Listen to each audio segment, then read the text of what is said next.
ఉష్ణోగ్రతలు పెరిగినప్పుడు రోగనిరోధక శక్తి తక్కువగా ఉన్నవారు కొన్ని రకాల ఇన్ఫెక్షన్ల బారిన పడే ప్రమాదం ఉంటుంది.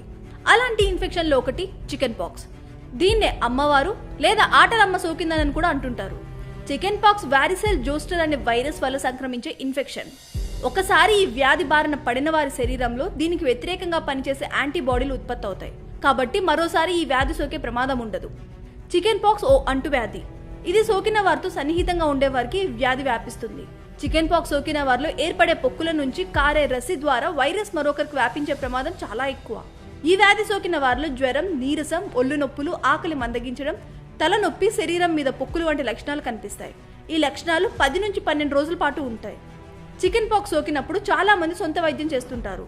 అయితే 4 రోజులకు మించి జ్వరం ఉన్నప్పుడు, పొక్కుల్లో చీము కనిపించినప్పుడు, నొప్పిగా ఉన్నప్పుడు, నడవడంలో ఇబ్బందిగా ఉండడం, మెడనొప్పి తీవ్రంగా ఉండడం, వాంతులు, శ్వాస వేగం పెరగడం, దగ్గు, కడుపు నొప్పి వంటి లక్షణాలు కనిపిస్తే వెంటనే డాక్టర్లను సంప్రదించడం మంచిది. చికెన్ పాక్స్ తో పాటు న్యూమోనియా, ఎన్సెఫలైటిస్ వంటి లక్షణాలు కనిపిస్తే వీలైనంత త్వరగా డాక్టర్ సహాయం తీసుకోవాల్సి ఉంటుంది.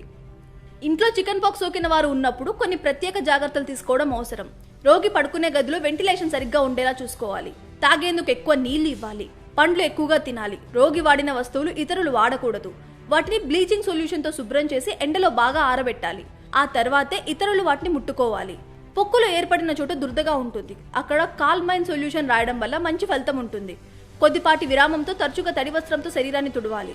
ఇది కాస్త ఉపశమనాన్ని ఇస్తుంది. దురదగా ఉండడం వల్ల అసంకల్పితంగా గోలతో గీరితే సెప్టిక్ అయ్యే ప్రమాదం ఉంటుంది. కాబట్టి చేతి గోళ్లు శుభ్రంగా కత్తిరించాలి. ఇంట్లో ఇన్ఫెక్షన్ సోకిన వాళ్ళు ఉన్నట్లయితే వైద్యుల సలహా తీసుకొని 72 గంటల లోపు వ్యాక్సిన్ తీసుకుంటే వైరస్ వ్యాపించకుండా నిరోధించవచ్చు.